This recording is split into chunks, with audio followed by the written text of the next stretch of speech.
Hello, folks. Welcome back to World War II TV. It's not quite a walkabout because I'm not walking about. I'm sitting in my office. I was going to do a walkabout over the weekend, but it was too hot and I was too busy and I didn't.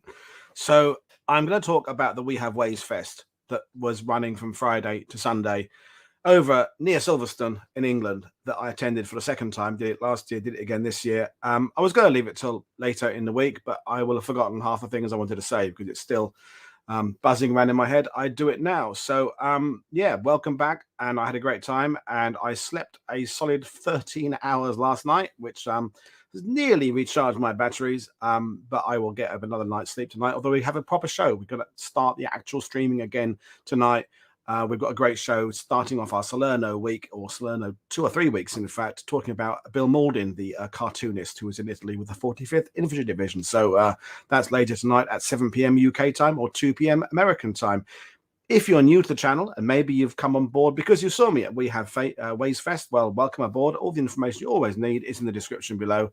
And you can find links to some of the things I'm talking about. You may have noticed, if you are a discerning, frequent World War II TV viewer, that I have a new hat on. And yes, I do. I'm often asked where I get my hats. And this one is from a friend of mine. Mag bought it for me. So a shameless bit of promotion for my friends. And I'll be talking about my route into what I am now, which I don't quite know how to define myself. Am I a YouTuber? Am I a historian? I'm not a qualified historian. Underline that one. But I'll explain a bit more about my route of getting into it via living history in a minute. But two old friends of mine, and when I say old friends, I mean people I've known 25 years. Gary and Sophie. Sophie Bainbridge run Stanley Biggs. Now, so you may remember Sophie came on World War II TV to talk about the origin of the name of their vintage clothing company, and it's all to do with Arnhem. So check that out at some point. And this is one of their caps here.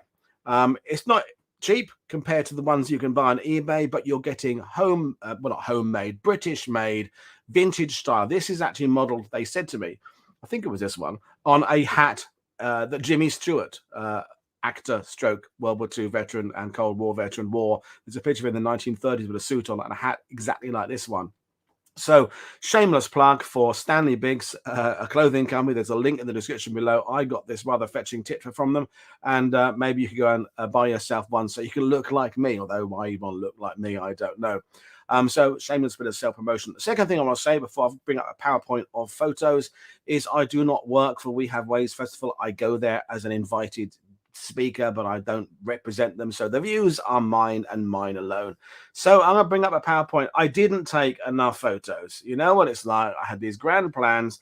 I've got a camera in my pocket all the time. I took my stabilizer with me to do some video stuff, and I just didn't bother. So yeah, I'm using some of my own photos, some of Mag's photos, and some I've nabbed from people I know on Facebook and social media. So if you're one of the people who doesn't know what We Have Ways Fest is, We Have Ways Festival comes out of the We Have Ways of Making You Talk podcast, which is an odd name, but it's how they started. Now, it's James Holland, the renowned historian, been on World War II TV a number of times, and Al Murray, the comedian and also now historian, who started a podcast 4 years ago, and now they are in their third year of running the festival. So the name We Have Ways of Making You Talk is because of that, you know, cliche movie line. You see it in comics when a German captures an Allied. We have ways of making you talk. So people say it's kind of celebrating Wehrberuhs and so it's just a sort of joke cod name, and it really talks the festival at its heart about the enduring obsession some of us,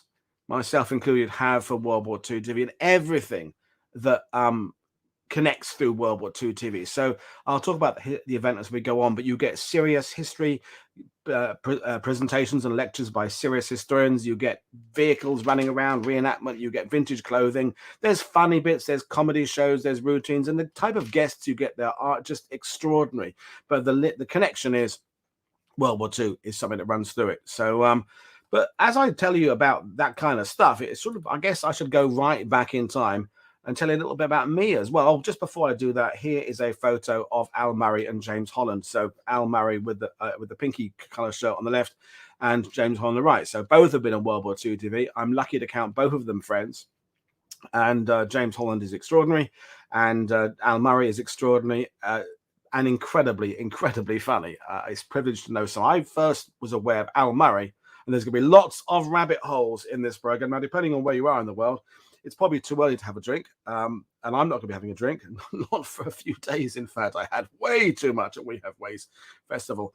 The green room, that's the room where the historians gather. We drank the bar dry, I think 3 out of the 4 nights or something like that. So that was fairly good going.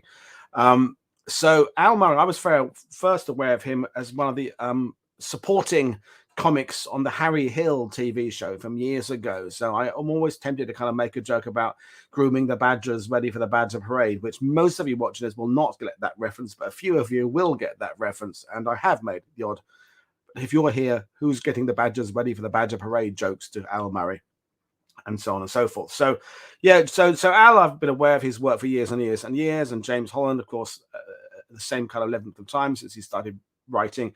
And to think that they're now mates of mine is really, really cool. Yeah, so that's who they are. But a lot of you, I'm aware, don't know all about my background. I'm not going to tell you all about my background, but one of the things that makes me appreciate We Have Ways Festival is it's bringing together all pretty much of the different areas of World War II I have been involved in over my 54 years on this planet. So like anybody else, most other people watching this of my age group in Britain, I started with the Airfix kits, the Matchbox Dinky toys, the Commando comics. I've talked about this before. The war films on the telly of a Sunday afternoon, etc., etc., etc.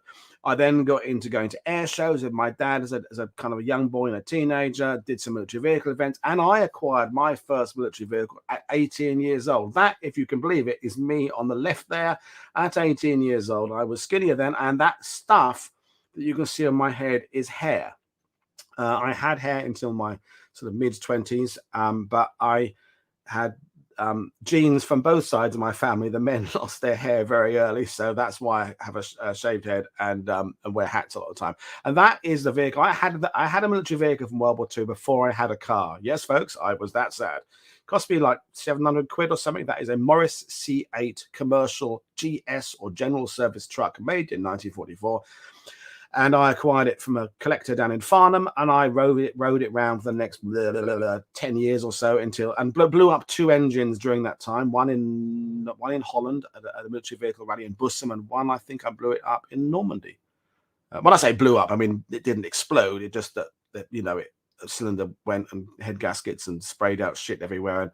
But on the right is the same truck when I had it in bomb disposal markings. Well, Engineers 21st Army Group.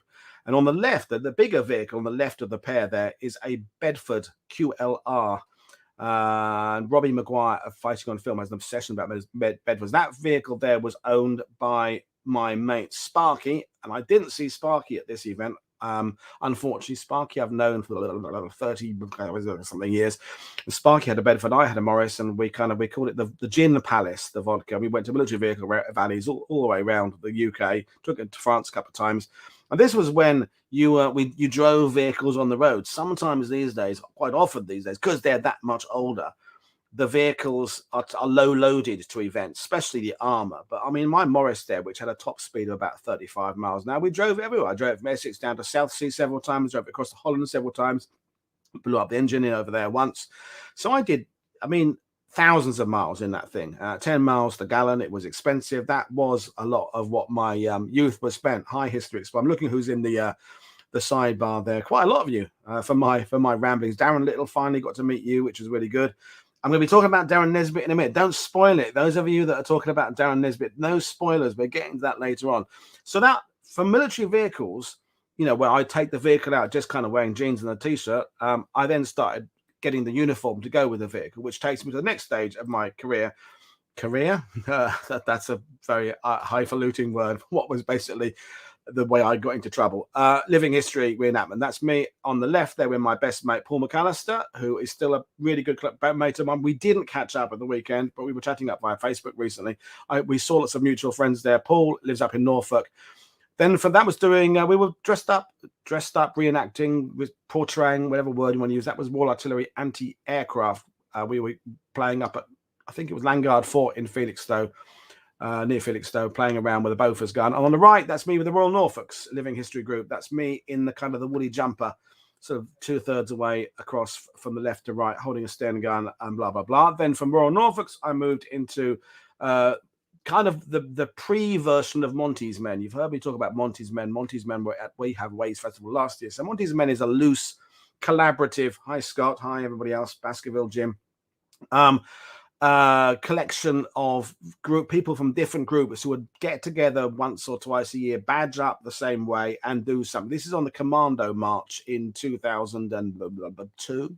So 21 years, that's me at the front there in the middle with a Tommy gun coming over Pegasus Bridge. We had walked from Sword Beach to Pegasus Bridge, all in the original gear, blah, blah, blah, blah, blah. And on the to my left, so as you look at that photo, on my right is Greg Hall. Now, Greg Hall is a mate of mine for, again, a long, long time. And Greg is one of the people I saw this weekend. So, as I've been trying to say, kind of bringing together all the different worlds of my past into one place. And my last ever living history event, I went out on a high, was 2004 when we took, I think it was 9, it may have been 11 airborne recce jeeps to Arnhem for the 60th. That's me there. That's behind the Vickers K gun in my Denison smock with my recce corps beret tucked into my Denison smock pocket, my helmet, goggles, blah, blah, blah. That's in Oosterbeek. I think that is near Paul Krugerstraat, where I think it is in Paul Krugerstraat, actually, where 1st Airborne Recce had their position in the lines towards the kind of the latter closing parts of the Arnhem battle, Operation Market Gardens. They said we'd be here for 3, we've been here for 9. Bad Sean Connery impression. So that was when I gave it up.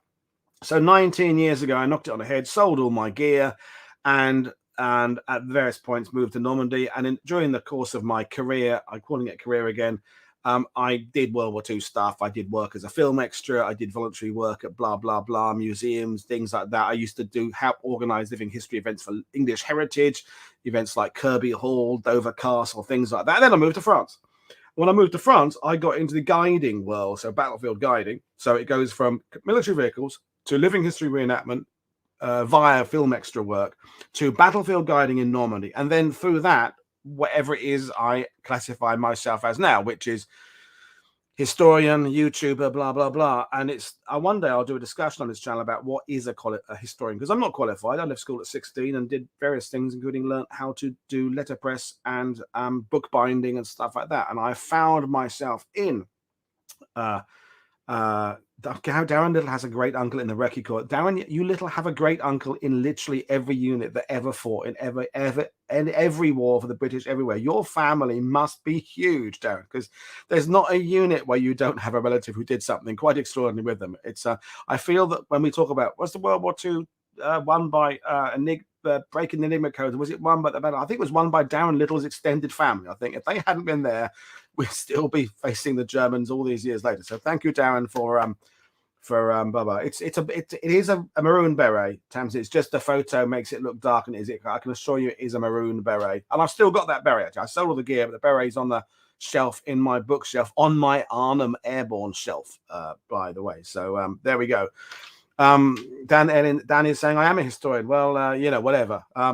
I guess if people call you it, you are, which means I'm also an idiot because people call me that as well. So that's how I got into the whole blah, blah, doing history stuff, which brings us back to We Have Ways for It. So some of these photos are from Leighton. So Leighton, lots of name dropping, lots of rabbit holes that people have mentioned. So Leighton is one half of the We Happy Few podcast with Matthew Leach. Matthew Leach was Tab Talbot in Brand Brothers, and they have a great podcast. Actually, I haven't put the link to that one in the description below. I will do that later. And I'm recording a session with the We Happy Few pod in 10 days time or something. We're looking, and I'm really interested in this. I was talking to Matt last night, Leachy, so Talbot and Band of Brothers, what I could come on and talk about. We're going to talk about how historians view Band of Brothers, the TV show. Has it helped? Has it hindered? And people often talked about how authentic the series is, and that gets done and a lot. But we're going to talk about what impact it has, because now, it being 20 years old, I think we can look at what impact it's had on the study of World War II. Hi, JD. Yes, Leighton and Matt are top-notch guys. I mean, Matt less top-notch because he's Matt, isn't he? I mean, he's Matt. I mean, I wouldn't rely on him for anything. He's a top-notch guy, but yeah, Matt has a kind of a brain that works in a slightly different way to other people. Incredibly enthusiastic, like a kind of puppy. like a kind of a puppy that is overly stimulated at times. But I'll be on that podcast at some point. I will let you know when that is available. Anyway, you probably noticed that's a Talbot quote there. What are you doing? That's Talbot. Yeah, lots of military vehicles and hardware at this event. If you want to see rows of 25 pounders, rows of armor, and not just rows of them sitting there that actually run about and do kind of maneuvers in the arena, this is the place for you. I'm going to say it now and I'll say it later on. It is often described an event like WHW Festival as being something for everyone. And when I see something for everyone on a poster for anything, I tend to think it will be crap, because it means not enough of the things I like and lots of things I don't like. So something for everyone is like, there's one thing that will appeal to me. But in this case, something for everyone means lots and lots of everything you like. If you make scale models about World War II, there's lots of stuff there for you to see. If you like tanks, there's lots to see. If you want to see and attend lectures and discussions and roundtables by historians, there's lots to see. If you want to just go there and have lots of food and drink beer, there's lots to do there. It really is jam-packed with stuff of all shapes and sizes. And there's a video clip coming up of Mag going being taken around the arena in a T16 carrier. So these are photos, I think, from Leighton. I think I borrowed these from Leighton. This is the kind of living history reenactment side of things that goes on as part of the festival there. So, you know, you go to a lot of modern military vehicle events, and it's mostly Jeeps. And there's nothing wrong with Jeeps. Who doesn't like riding around in a Jeep? But, you know, once you've seen like 50 Jeeps, you kind of don't need to see a 50 first. And there were a few Jeeps there in different guises. But the main thing about what happens with WHW Fest, which I should point out, is organized by Gold Hanger Productions. So Tony is the big guy there. They also run the Gary Lineker's podcast, that's football in the UK, things like that. And they bring you vehicles like this. Now, if you know your green stuff, there's some really rare green stuff here. This isn't, again, as I say, just Jeeps. It's rare, extra. This is the LRDG display. One of the presenters, displayers there was Charlie, who did the LRDG show for me a couple of months ago. So that was one of the things that my problem at We Have Ways is I can't walk 20 feet without meeting someone I know from all these different walks of life that have come together. And I feel kind of, yeah, Humber light recce cars. There was kind of 2 Humber light recce cars, I think, Mongo. Les Jackson had his, he's a Humber. I've forgotten which one Les had. Les I hadn't seen for years and years. You know, it's rare, cool stuff there. So if you're like a historian, people like Katja Hoyer was there talking about her new book. She grew up when it was East Germany, lives in Britain now, incredibly distinguished historian. Her talk was jam-packed the rafters, and I've known Katja a couple of times. She was on World War II TV talking about the rise of the Nazis. If you haven't found that show, look for that one, Rise of the Nazis, Katja Hoyer. So Katja is a great person, but she knows people in the history world. She knows the historians. Great, fantastic. I know people in the history world and the reenactment world and the military vehicle world and the traders world and everything. So I kind of, for me, it's like a family wedding. It's like one of those occasions with a family where you go and you just catch up with people. I saw people this weekend I have not seen for over 2 decades. And I did cry a couple of times just bumping into people. Neil Sylvester King, who I've known for a long, long time. We communicate on Facebook. He saw me walking over to his display and he was displaying, and this will mean nothing to some of you. Other viewers will go, wow. He has a rare, I think there's one in the world, REME, or Royal Electrical Mechanical Engineers airborne trailer. So this is a trailer with like, vices and lathes and welding shit on it for repairing stuff in the field. Now, Neil has had this for a long time. He's taken it, I think, to 2 public events ever, because most people won't care what it is. But at this event, people go, oh my God, is that a REME trailer where they did all the repairs to vehicles? And Neil can go, yes. So when Neil saw me walking over, Neil said to his buddy, he said, excuse me, gentlemen, I'm just going to have a moment where I cry because I'm going to get very emotional seeing my old mate Woody. And we went up, we hugged, and that was happening to me like every 5 minutes at this event. So it was an emotional high with like 5, because I went over by the night boat. Magma came in with me this year. I went on my own last year. In fact, last year I flew directly from Croatia. Long story. So went over on the night ferry from Portsmouth from Cornwall to Portsmouth, came back on the night ferry. So, and if you know the night ferries, you get like 5 hours sleep if you're lucky, because by the time you got in your cabin, they wake you up in the morning to get down to go to the car. You get 5 or 6 hours sleep, and then 3 hours at the festival with about 5 or 6 hours sleep. Because I would always take the last historian's minibus back to the accommodation, the one that left at 12:30. But you got to be ready again to get them in a minibus at 8:30, so you can have including breakfast. So you know you're getting 6 hours sleep if you're lucky. So 5 nights in a row of too much alcohol and not enough sleep. And yeah, Rob. So you saw? Oh, you were in that section when you met your friend. I remember. Yeah, it's so cool meeting people I hadn't seen for a long time. And of course, I should get in immediately an apology to those people who I didn't get to see, because that's the annoying thing. Is I had these grand plans. I'll see him. I want to chat with him. I want to chat with her. I want to make sure I get a photo with them. And I failed miserably and achieved about 10% of my objectives. That was the opposite of Arnhem, you know. And Monty's saying Market Guard was 90% successful. I was like a 10% successful in my mission to see everybody I wanted to see. But this, and I hope some of you who are watching will realize the quality of the displays here. This is good. And this, by the way, is the same Jeeps. They're about to do their arena stuff. So that's them set up there. You got the old LRDG and SAS. So Jeeps and Chevys and stuff. And they had a huge amount of interest because of Rogue Heroes, the BBC series that came out last year. Was it last year now? Earlier this year? No, it was last year, wasn't it? I think.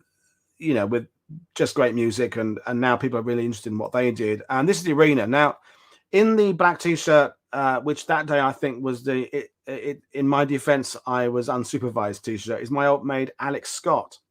Now, Alex Scott I've also known for 30 years. So he's the arena commentary guy. So because I'm doing stuff, I've got a talk to do, I've got people to meet, and he's doing arena stuff. We didn't get enough time to spend with each other. And his Alex's partner Constance, and Mag is there as well. But I will show you their photos later on. Now this photo here. I'm not going to do geeky military vehicle stuff. It's a T16 carrier, the American-made version of the Universal carrier, bigger, slightly more horsepower.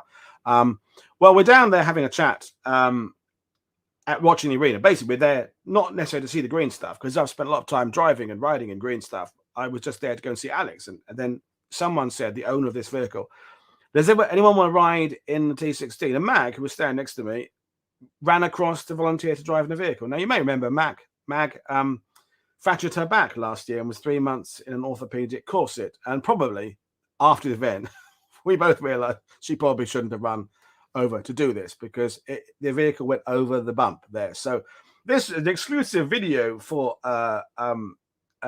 you all. This is my video of Mag coming over that bump in the carrier, because it's American, and Americans have got to build everything a little bit bigger. It's got an extra bogie wheel. It's a little bit beefier. It's got a 95 horsepower engine instead of an 85 horsepower engine. Carrier goes up and then kind of crashes down. It's a bit like, I could have explained how hedgerows work. But it is a slightly bigger engine. You'll see it come over the bump in a minute. So this is Alex commentating. And in a minute, I'm guessing it'll come over the hump. You're quite right, Alex. It does come over the hump. Now, Carrier, like the T16, was used for lots and lots of things. British carriers were used for lots of different things. So this is Mag about to come over. Any moment now. Mortar carrying. That's my finger. Used as ambulances, used as radio vehicles. Yeah, it's coming. Used to tow anti-aircraft. There it goes. But watch it go up, goes up, and it goes so bang, like that. So Mag was in there. Little mover vehicle. That's me laughing. And then I didn't find it funny when we realized afterwards that she probably shouldn't do this. So this is back to the my photos of it. So there's the moment where it comes over.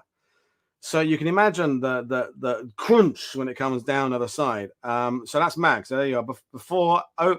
Before it reaches the point of pivot and after it reaches the point of, so she's all right. Yeah. Thanks for being concerned.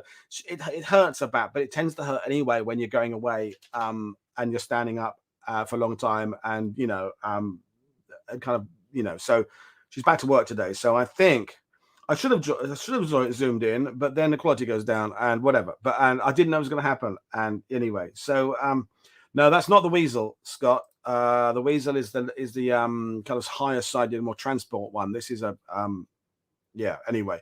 So that's Mag there in the vehicle. Oh, and now what? This goes all over the place. This guy just shoved these photos into a PowerPoint about 2 minutes before I went live with you. So let me go through some of the highlights. So one of the highlights was a talk where round table. Al Murray was asking the questions, and the two guests were David Christopherson, son of Stanley Christopherson, who, if you've read James Holland's Sherwood Rangers book, is a huge part of that, and his father, indeed, Stanley Christopherson, wrote his own memoir. And Henry Sledge, and Henry Sledge is the son of Eugene Sledge, Sledgehammer, the author of the classic book about the Pacific with the Old Breed. And so Henry Sledge's dad was one of the key roles in the Pacific series. And Henry's been on my show, I think 3 times. And I've been on another podcast with him once or twice. And we chat quite a lot on Facebook. And we both were really looking forward to meeting each other. And this is the talk where, Al is talking to them about their time growing up, and did their father talk about it or not talk about it, and extraordinary talk about the different types of childhood they had. And it was a really fantastic. This is me and Henry afterwards, and I think you can see we kind of got a genuine bond there. I really, really appreciated meeting Henry, and I didn't take it with me because it's falling apart. My original 1981 first edition hardback copy of With the Old Breed, which I lost the dust jacket for years ago. I've now got a book plate in it signed by Henry in honor of his dad to my great mate Woody or something, which is just extraordinary. When I first read that book, so 81, I'd have been 12. With the Old Breed is one of the classic infantry memoirs, along with Sidney Jarry's 18 Platoon British story, Quartered Safe Out Here by George MacDonald Fraser, British about Burma, Donald Baguette's Courier Here, Screaming Eagle in Normandy. With the Old Breed is just a classic. So to count the son of Eugene as a mate is really, really cool. So I'm kind of just going through imagine like, you're sitting with an elderly relative and they're showing you their photo album. If any of you want to just go, piss off now because this is boring, I wouldn't object. I'll tell you this, I was going to just video myself talking to me just so I don't forget shit, because I'm 54 years old, and when I have alcohol and I meet people, I don't remember everything. Then I thought, well, maybe some of these guys have actually been interested in my meanderings, my verbal diarrhea of recollections of We Have Ways. So viewing numbers are going up. So either you've got nothing else to do, or you actually find this interesting, which whatever. So I'm going to go through just some of the event highlights. So you've got to appreciate, folks, there's at any one time there's like 3 or 4 things happening.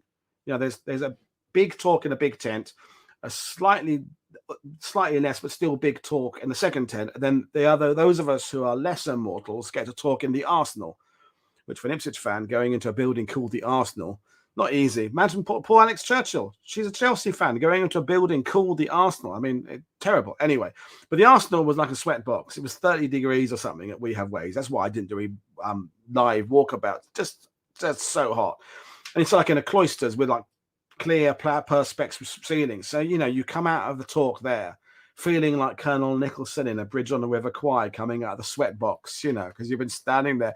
The second day, or even later the first day, because my talk was at 2 o'clock, and I'll tell you about my talk in a minute. My talk was at 2 o'clock on the Friday afternoon about D-Day tourism. And by the way, folks, all of these talks will eventually be online via We Have Ways. Maybe not all available to the public, because some of them may be kept back for their patrons, but they will all be online at some point. So I'm talking about D-Day tourism and how it all goes and has changed over the years. And so that's what I did. But 2 o'clock. But after I spoke, sometime later, a fan was introduced to the Arsenal, a actual blowy fan to blow air. Not when I was there. So some of the people were grumbling about it on the side. Oh, it was hot there, wasn't it? I said, yeah, no, but you should have done it without the fan. But people like me, Alex Churchill, Mary Brazier, who else was doing a talk in there? Andy Chatterton. We've got this shared experience now of standing up and talking. It wasn't much more comfortable for those watching either, because they're in the glaring heat. But anyway, it was really. And yeah, no fan for me, as I just said that. But Guy, this is the kind of thing that happens. Guy Walters, who's a historian, been on the channel and writer. I won't explain the reasons beyond the fact the guy's a loony. Was wearing PVC trousers for charity, and PVC trousers and Hawaiian shirt. That's why I'm wearing a Hawaiian shirt. I wear Hawaiian shirts anyway. But on the Saturday evening, there is a charity event whereby wearing and paying to wear a Hawaiian shirt, the money goes to Finley's Touch. Now, Finley's Touch. Go down a rabbit hole, but it's a good, positive rabbit hole. The link is in the description below. Is a charity run by Al Murray's brother-in-law, or on behalf of Al Murray's brother-in-law. So Al Murray's brother-in-law's son, Finley, died of a rare form of leukemia, basically, young person's leukemia. And the Finley's Touch is a charity to provide care support for people, other families who are going through this same experience, dealing with cancer, so the charity. So over the course of the weekend, there's model making competitions, stupid Hawaiian shirt competitions, other things going on there. And thousands were raised for this charity over the course of the weekend. So that's why I'm wearing a Hawaiian shirt. That's me and Henry there. And yeah, so that was a cool thing, meeting Henry. And another thing is just seeing people from different walks of life. So this is another photo. So that's Henry in the middle there. This is one of Leighton's. So Leighton on the left is one half. He's the kind of the organizer and man behind the We Happy Few podcast with Matthew Leach. On the right is my old mate Shane Taylor. So Shane Taylor was Doc Rowe in Band of Brothers. He was there taking part in a comedy quiz, Meistergeist, which is German for mastermind, on the Saturday night, and he was on the team with John McManus. And Shane wandered around and talked to people on the Saturday. It was Friday night, his comedy quiz. On the Saturday, he was there at the event. So, actors, historians, sons of veterans, all in the same place. Andreas, I wish we got to speak a little bit more, but you know what it's like. And I was at one point thinking of setting up some World War I or World War II TV get-togethers. But the thing is, my calendar diary was changing, and that makes it sound like there was some organization behind it every 2 minutes. I thought if I set something for 3 o'clock, I know I'm not there, it will look stupid. So a problem is I would walk somewhere, get distracted, and etc. So yes, if I'm included in the John Parshall rocks Hawaiian shirts. So we both wear Hawaiian shirts. I'm currently reading John Parshall's 1942 manuscript, folks, to give some kind of review kind of work. It's stunning. I can't wait for John to finish his 42 book. I think it'll be out next year, and have him on the channel talk about it. Have I got Mag's photo of me with a Hawaiian shirt outside? Probably, but probably on Mag's phone, not my phone. So we probably have got that, Darren. And Leighton's a great guy, so that was good. It was cool. Now, you see, this was on the highlight moments. Okay, so I'll explain it. If you don't know who that is, you'll work it out in a minute. Okay, so the Saturday night they do a Google Box thing where Alan James just kind of talk about movies. This year it was TV shows, but there was a special guest announced. No one knew who it was until like minutes before. And the special guest was Darren Nesbitt at 88 years old. He played Major von Harpen in Where Eagles Dare. Now, Where Eagles Dare is like catnip to a We Have Ways festival. I mean, Where Eagles Dare is pretty much on television all the time in UK. Channel 5 show it all the time. Who hasn't ever, owned a VHS or DVD copy of it or Blu-ray? And it's a perennial favorite. We know it's silly. We know it's just not really factually based, but we all love it. Peter Adams loves it. We love it. And it was made, 55 years ago now. We have Where Eagles Dare. But when Darren Nesbitt came out, who played Major von Harpen, and it was like I don't know what time it was, 8:30 or something. His 25 minutes was absolutely extraordinarily hilarious. Darren, he was hilarious. Charles said, "Who's that?" Now, because I'm a bit of a movie fan, I'd seen him deliver a version of that talk at the National Film and Theatre. Not there. I was watching it online. It's still online. You look at about 7 or 8 years ago, he did it. More or less the same stories, but he was saying fuck a lot more. We Have Ways Fest. I think either he'd been told, it's okay, or as the consummate professional he just came on and sensed saying fuck and doing the stories in an exaggerated, sweary way was totally appropriate. And he spoke at length about Richard, but not at length. It was like a short but fantastic Richard Burton being pissed all the time, Mary Ure fluffing her lines, the machine gun, how he met a genuine Gestapo guy. I mean, it was just extraordinary. And there's a photo that I haven't got. I think it's on Al Murray's page of Al looking at Jim like, there's no point us saying anything now. Just let this guy roll. And he did his half an hour and then just left. And this is my video of him arriving. Now, as I said, Where Eagles Dare, for you lot watching this, you're probably very aware of Where Eagles Dare. There's certain events. I can't imagine a guy Darren Nesbitt coming on I don't know, a literary festival or Glasgow or something and getting a round of applause. But he was the right guest for this event. So here's I was at the front because VIP, a speaker, I get the front row seats. It pays to be a speaker.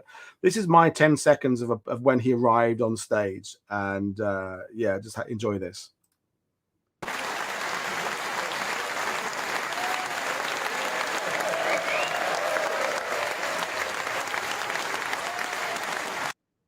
That's it. It was short and sweet, but I mean, you know, it would be like, you know, Muddy Waters turning up at a blues fest, you know.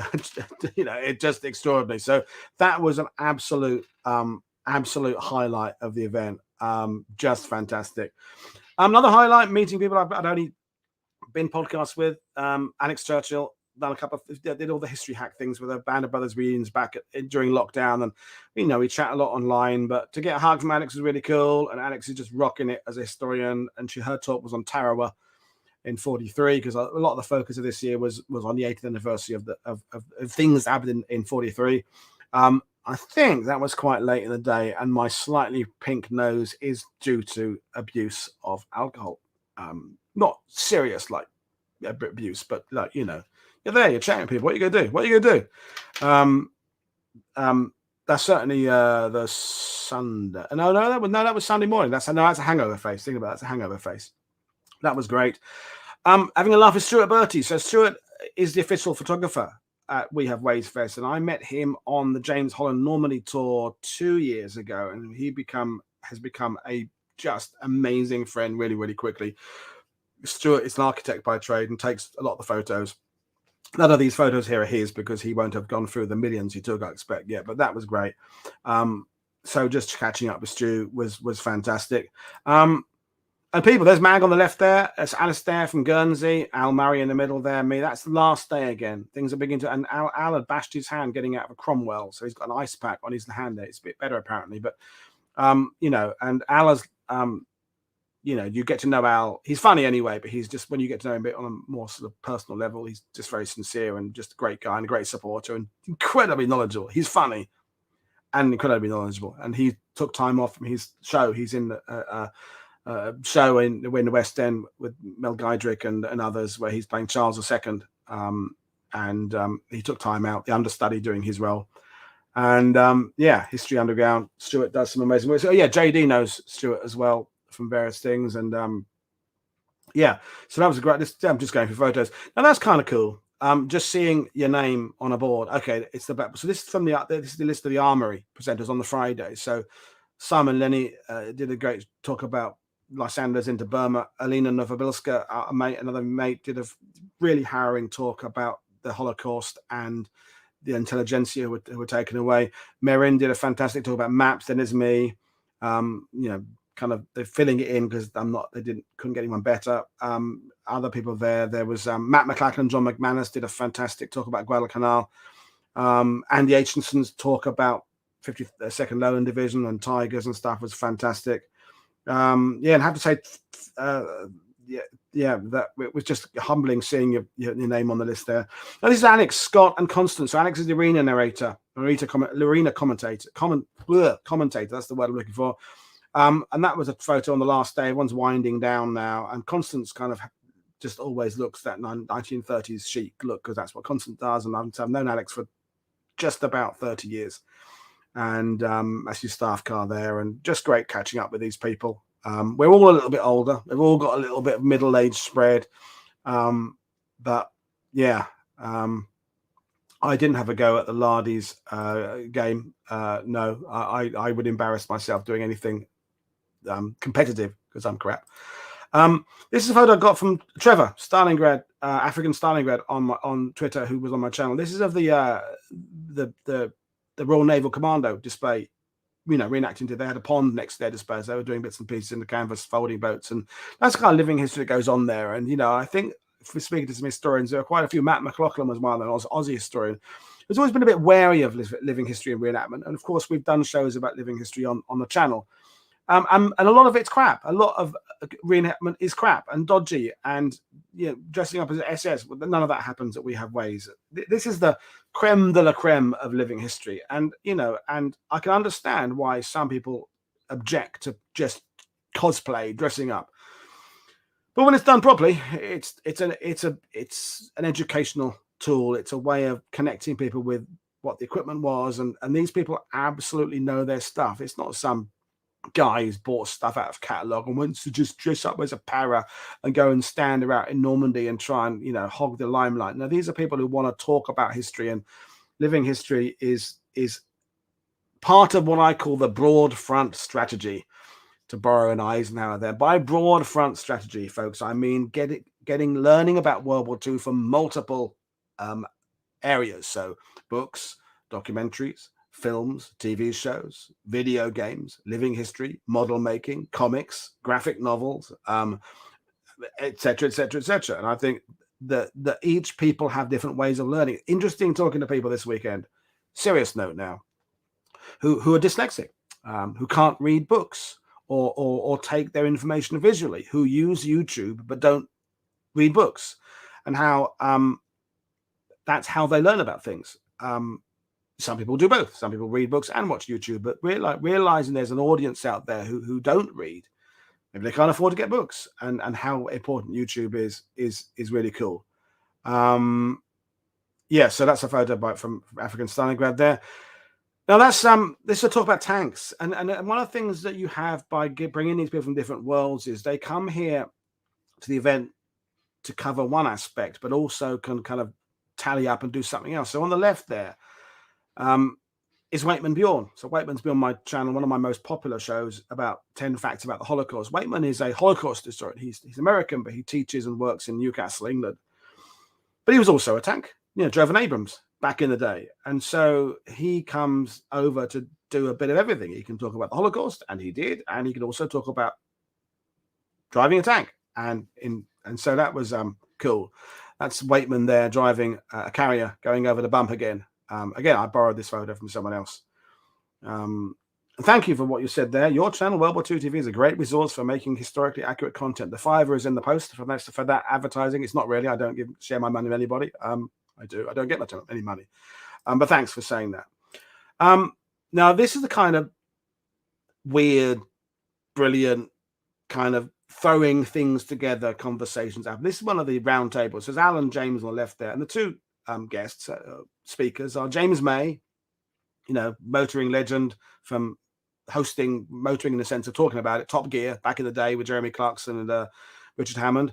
And James May is author of several books. And Dermot O'Leary. So Dermot O'Leary, probably best known in the UK for hosting X Factor. He's got a radio show. He does all sorts of things. He's on Good Morning Britain or whatever that show is. I don't have UK TV, but he's also massive World War II buff. He hosted the show for 48 hours to Dunkirk, 48 hours. Lucy Betteridge Dyson was on the Dunkirk one a couple of years ago. So Dermot was the presenter of that. So he comes out, and they were talking. This round table was about basically why are us Brits still obsessed with Second World War? Now, I have to say I didn't attend this one because there was something else going on. I can't wait to see the video of this one because everything was recorded this year. And that's the. It's not just academic historians discussing it. It's people who've got a foot in the World War II camp, but also a foot in Dermot's case being a DJ, and he's written a book about pigeons, kind of aimed at young people. I bought a copy, and alas, didn't get to see Dermot to have a chat. Now, this is another favourite moment. Unashamedly promoting a mate of mine. So this is the talk on the Saturday about Arakan 1943. So Darren's ears are perked up now because Darren has a huge interest in this one. So Lucy Betteridge Dyson, the host of World War I TV, has just signed a book deal and is writing about the Arakan campaign. And for those who don't know, this is a really badly organized, badly led attempt by the British to push back into Burma, that although they outnumber the Japanese, not the Germans, considerably. It was badly planned, badly led. The Japanese did incredibly well, and that's the subject of their talk. Robert Lyman is the other historian there, who's an incredible guy, just incredibly knowledgeable, and also just a lovely guy to spend time with. And I sat next to Rob at some of the lectures and had lots of chats. That's Al interviewing them, so that was just an extraordinary moment. Charles said he enjoyed Rob and Lucy's talk. I enjoyed it. Did they record? Well, I hope they record the Arsenal talks. Maybe they didn't. Maybe they didn't record my talk. I thought there was a camera. Someone said there was a camera there. Maybe they didn't. Maybe it was just audio. I don't know. I hope they did. Anyway, but it was a great talk, and like one of the ones where you wish they carried on talking for a bit longer. It was, but then you got the next one coming in. So that was a moment there. And there's my obligatory photo with Lucy. And I love spending time with Lucy. We have very much the same ideas, but slightly different about how we want to make World War I TV. She's incredibly busy. She won't be doing anything like the amount of content on World War I TV as I'm doing on World War II TV, but it'll be quality. When we do have shows, they'll be coming your way. And we were discussing with what we're going to we're going to be doing. And so it'll be quality shows. We've got Robin Pryor is definitely going to be coming on, the Aussie historian about Australia's interest. We've got one about South Africa, one about artillery. No, not you, Rob, someone else. Other people do know about guns as well, but we'll have you on at some point. So that was really cool, spending time with Lucy. Not enough because she was only there one part of the day, but part of Friday, part of Saturday, because she's got things to do. This is my old reenactor buddies again. So from left to right, Greg Hall, who was there on the bridge as a commando in that photo I showed you earlier, me, Dickie Townsley. Now, Dickie Townsley, I've known since he was like 14, and I would have been 23 or something, and stayed in my house many times, and we've kept in touch all over the years. I see him every now and then. It never isn't a joy to see Dickie. He was part of the Naval Commando unit here, and Pete Marshall on the right, Pete's another friend for a long time. He was one of the Les Parachutistes. They were doing the SAS display in the woods at We Have Ways, and that's their display. That's Greg there with his pointing to something in the airborne jeep. They're talking to Al Murray. That in the last day, I think that's one of Mike Bennett's photos there. Now, this isn't the photo I wanted to take. I kind of just that's a Priat and a Bren gun. But just after I took this photo, a guy came up to me and went, "Woody," and I looked and I vaguely recognized the guy, but didn't. He said, "Woody," and I said, "You don't know who I am, do you?" I said, "No, apologies." I had heard a hint of a Norfolk accent, which was kind of, my brain was slowly clicking into gear. He said, "You took me to Normandy when I was 14 years old." And he was part of the Norfolk's Living History group I was in years ago. So I remember this kid, Eddie Sayer, as a 14-year-old, 15-year-old, and now he's 40 and is an RSM in the British Army. It's like, oh God. So we caught up, and very emotional. And but so that was his display, but he's not in that photo. So imagine the guy standing there. That would have been Eddie. That was a dingo they had on display there. So Damon Dingo, and this is the stuff that was going on in the woods there. This is you can freeze frame and go back and look at these later on. The drop canisters from Les Parachutistes. So they were portraying 2nd SAS after Operation Wallace, which is in France. Now this is an extraordinary talk that I know this one was recorded, but I didn't attend. So Tim Godden, another old mate, is interviewing a Cromwell tank driver, Richard, or tank crewman, and there's a veteran, so genuinely a veteran. And yeah, Tim, Eddie was there. I'd love to see him again as well. Exactly, that isn't it extraordinary? I found out Lawrence Pooley, who was in 4-3 Recce. I knew when he was in Airborne Recce, he was there, but I didn't see him, and I gutted that I didn't see people that I wanted to see. So their talk, chat, and there's Richard there with one of Tim's paintings there, and the link to Tim's website. There you are. While Tim is an extraordinarily talented artist who had moved from First World War, he still does First World War watercolors, and now doing World War II. The link to his website is in the description below. He's painted for book covers. Ben Main's new book, forthcoming. The cover is by Tim Godden. Again, I didn't spend enough time chatting to Tim, but I spent a bit of time chatting to him, and we talked about Lalonde and places in Normandy, and that's Tim chatting to Richard there. I can't wait to see that one. That's not my photo. Again, there was something else going on at the same time. I could not do anything. And, these opportunities to listen and interact with World War II veterans are, as I'm often saying on this channel, about to end. So he was there. This is not my photo. This is Kate Weiger's photo. But this is the kind of camaraderie. I think this conveys how much fun we all have with each other. So Kate Weiger's author of Mission France, Rob Lyman on the right there, and Al Murray. That's obviously a selfie. We just love it. And Richard, yes, it was an incredible talk. 3 or 4 minute standing ovation, because it's not too formal. I just did a little interview with Matt McLaughlin while I was there. I guess, and from what I know and ones I've been to, some conferences can be quite formal. There's quite a lot of pressure. People are presenting their PhD papers, or it's part of their education. There's lots of information, but it's quite serious. The We Have Ways event, the history is, they take their history seriously, but they don't take themselves too seriously. I think if that makes sense. People are there to have a good time. They're there to socialize and have a few drinks. And to me, that photo sums up. And Kate, I think she said this morning on Twitter or Facebook, someone's called the hardest working woman in history, because she writes, she does these touring shows where she appears, and talks lectures about SOE. Sometimes she takes her horse. She does all sorts of stuff in character, and she's making a buck as a historian. It's a lot of arduous hours. She's always crisscrossing the country to go to events and speaking engagements. And some people at this event, doing one event, going to another event. I think it was Helen Fry had come from an event at Chartwell, then went to We Have Ways, then went off to Bletchley Park for an event. So extraordinarily busy schedules some of these people have. But that, I think, conveys how much fun we all have. And talking of women, powerhouse women in history, Claire Mulley and Helen Fry. So Helen Fry's new book, Women in Intelligence, she's coming on World War II TV in October to talk about that. Claire Mulley will come. It's been on before, but we'll be on at some point. And Claire and I get on well. I get on with everybody.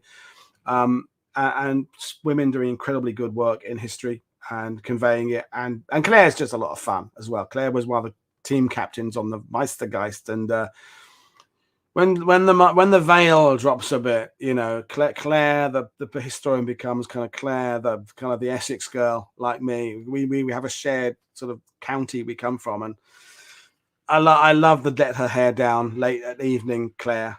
For those who saw, she was funny, knowledgeable and funny. Now this is a lecture I did not attend, but I wanted to. I made my way there and then got cornered and got into a conversation about whatever it was. So this is all about Hamburg in full. It says Dan there, and Ellen is in the side, was in the sidebar earlier, and Victoria Taylor. And Victoria Taylor is just,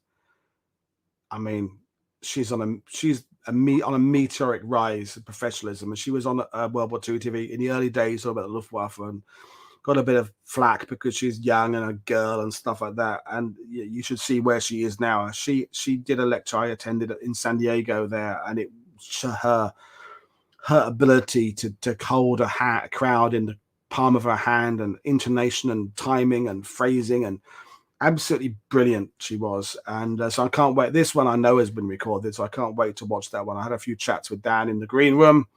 Victoria didn't really get to spend much time with her. We had a fleeting hello and a hug, and that was it. And but that was fantastic. Now this is worth mentioning because remember I talked about the Hawaiian night thing. That's me, front right middle there with my shirt on. So behind Alasdair's head there. That's Carl, Athol, and Alasdair. And the idea is to wear a crap Hawaiian shirt, and then the winner of the worst shirt kind of gets a prize. But I wore a nice one because I don't like wearing crap polyester, even for charity. I paid my money, but I wore a decent one. But that was an extraordinary part of the Saturday night festivities. And this photo, which I borrowed from Alex Churchill, to me, also sums up another aspect of just the kind of people you get at a table outside. This isn't private. This isn't in the green room. It's near the green room, but anyone can sit this. So you've got Paul McGann. Actor Paul McGann. I remember him from Monocle Mutineer. He's been Doctor Who. He's been in With Nail and I. He is the narrator of Frank McDonough, who's on the right there, audiobooks. Frank McDonough is coming on World War II and World War I TV shortly to talk, well, not shortly today, but shortly in the next few weeks, talk about the Weimar Republic, his new book. Katja is to Paul McGann's left, or as you look at his right, so I talked about her, from born in what was then East Germany. Kate, you remember on World War II TV coming on talking about Navy slang, Jolly Jack Tar speak. Kate is fantastic. Sam Jolly at the back there, Alex Churchill, other people at the back there. That's the kind of tables you get. It's like there's an actor and a historian and other historians and people who talk about ropes and cannons all in the same place. You are there, of course. You're there, yeah. Five right. Oh, no, you're in the back one. Sorry, the previous photo, that one there. You're there down in that photo. Which is most of the cool people were there. It was the place to be that evening, is in that tent, sweating your bollocks off, listening to stuff. But that kind of sums up the kind of thing that goes on there, just these incredible talks. So I've been rambling on now for nearly an hour. So I will stop because I want to do some other stuff. I've still got stuff to put away and stuff. If you've got any questions about the event, feel free to throw a couple my way, but really I'm gonna shut up. So for those who haven't heard of it or thought about it but think it's a long way, and particularly those of you who don't live in the UK, for whom it's a big effort to come here. So if you're an Australian, Kiwi, Canadian, American watching this, or somewhere in Europe, and you think, well, it's a long way to go. If you've got interest in World War II, this is the Glastonbury. But it's not, it's like a combination of all the best years of Glastonbury. This is Glastonbury stroke Woodstock stroke Live Aid. But, and this is the fundamental difference. You've got several thousand people attending. Okay, so the first day, the opening presentation, welcome by James and Al, they say, come up and talk to us. Now, if you went to Glasgow and, you know, there was, you know, Noel Gallagher there, let's say, or whatever, or, you know, you're not going to be behind them in the queue for the fish and chips. The artists are distinctly separated from the masses. Now, of course, Glastonbury is massive, and this is massive, but not that massive. But here, they walk about. The historians walk about. So Shane Taylor walks about the event. Paul McGann walks about the event. So you can stop. I had a great chat, and he's coming on my channel soon. Charlie Higson. Now, if you're my age and you grew up in Britain watching the Fast Show, you know, Bob Fleming and all the great Swiss Tony, going to the We Have Ways Festival is very much like making love to a beautiful woman. Charlie Higson has written young Bond books, and his latest book is out, and he's going to come on and talk about Ian Fleming, how Ian Fleming basically was a kind of a contrived character of his own making. He was also an incredible World War II hero, but kind of spun this story, and then out of which Bond came. So Charlie Higson has agreed to come on World War II TV and talk about that. So Charlie Higson is, you know, comedy actor, been going, you know, he was in the Harry Enfield show back in the day and lots of other things. And Charlie, you know, you're chatting to Charlie, and I'd met Charlie before at We Have Ways at Chalk Valley. So he's coming on my channel at some point. So the event is held in this right beside Silverstone, Black Pit Brewery. It's a brewery. It's a mile and a half from Silverstone, where the Grand Prix is, and our hotel was the Grand Prix. So if you're thinking, if you think, well, it's a long way to go, it's a lot of money, I've got to get flights, I've got to get accommodation. Yeah, sure, all of those things. It is a lot of money, maybe, but you won't regret it. I mean, if you're not interested in World War II, well, don't even think about going there. But then, why would you be watching me if you don't have interest in World War II? But if you've got even the slightest interest, just come. You won't regret it. It's a concentration of everything you like. People talking about war movies on the one hand, talking about their favorite biscuit on the other thing, then talking about serious discussion about the Holocaust, to then talking about, you know, military model making, how we got into this stuff, and then incredibly funny conversations, incredibly historically illuminating conversations. And don't think you have to be a speaker to get the most out of it. Sure, I can go into the green room and talk to this, but you can go anywhere, and there's it's very accessible and inclusive, and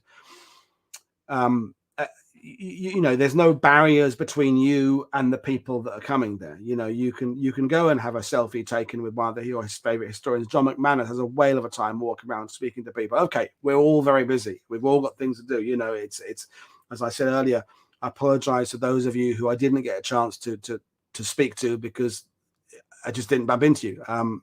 People I've known for 30 years, I didn't manage to speak to, and others I did. So I will remember anything's up now, but so I'll just by putting a picture of Alan James up and saying it's down to their podcast and all the incredible people, Tony Past and others, who run the Gold Hanger Productions, that run the We Have Ways, that run the community, and indeed the Afflicted, as the independent company who are the patrons of We Have Ways, have called themselves. You know, there's lots of jokes about we are afflicted with an obsession with World War II. As I say, people don't take themselves very seriously. You know, there is serious study of history, very serious, dark subjects of Holocaust and PTSD come up in the talks, but also and we're just middle-aged guys and gals and young people who like tanks, and there's nothing wrong with liking tanks, and also wanting to go and learn about the Holocaust at a lecture or learn about the bombing of Hamburg. All those worlds can exist in the same place, and that's how I feel about it. You know, you do your you pay your attention to a serious lecture, and then you can kind of let your hair down, metaphorically speaking, in my case, by sitting at a bench and eating curry and talking about, you know, wasn't it cool seeing those tanks run around? So there we are. So the independent company are the supporters who make it worthwhile. So there we are. Any known events in Normandy? I mean, there'll be all the usual anniversary events, but nothing of this type of event. They're all separated. I mean, there'll be reenactor camps in Normandy next year.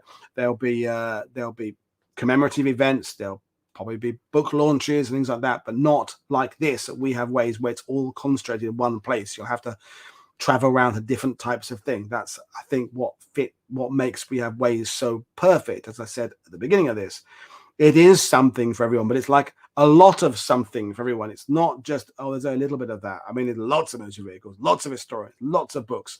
I think the Coles bookshop store are expecting to sell 2,000 books there, and you can get your book signed. After a talk, the speakers then go to the book signing tables. You can buy a copy of John McManus's book or whoever it would be, and you can get the book signed and say hello to the author and that sort of thing. So yeah, I'm going to end up now because I've been talking for an hour, and I was thinking this might be 20 minutes, and it's been an hour. So I apologize for rambling. I hope her back gets back. I'm sure it will. It's just I think it's just mostly tired, really. And I think if it actually really hurt her back, I think we'd know about it. But lesson to us all that when you're in your 50s, don't necessarily leap and jump at the first offer of riding around in a military vehicle without considering where that military vehicle is actually going. I think that's the lesson, but she'll be fine. So, folks, as I said earlier, we're back on with regular programming over the next few days. So tonight, it's Bill Mauldin with Tony DiPastino's coming on. Then we've got shows about other aspects of Hermann Göring Division. Later in the week, we've got Matthew Willis coming on talking about the A36, which is a variant of the Mustang, but the kind of dive-on version, supporting advanced landings. I've still got some more shows to schedule. There are gaps over the next few weeks, so I'm still trying to crowbar people in and find suitable dates and for their various presentations. People are still lining up to be on World War II TV, which is fantastic, from a whole host of different areas. Museum historians, notably, we've got two coming up from the 45th American Infantry Division Museum, talking about the 45th Division out in Italy and previously in Sicily. That's all coming up. So there's still gaps in the schedule. I'm working about as far ahead as January. I've got most of my theme weeks sorted. The Eastern Front week's coming up. A War in the Cold week is a submarines week coming up. There's one about a week. I'm talking about the economy. So we're talking about Lend-Lease again. Various people new to the channel who'll be talking about various aspects of how it was all financed, which maybe sounds boring at first glance, but I'm really looking forward to. But I'm going to shut up. I'll see you all later today.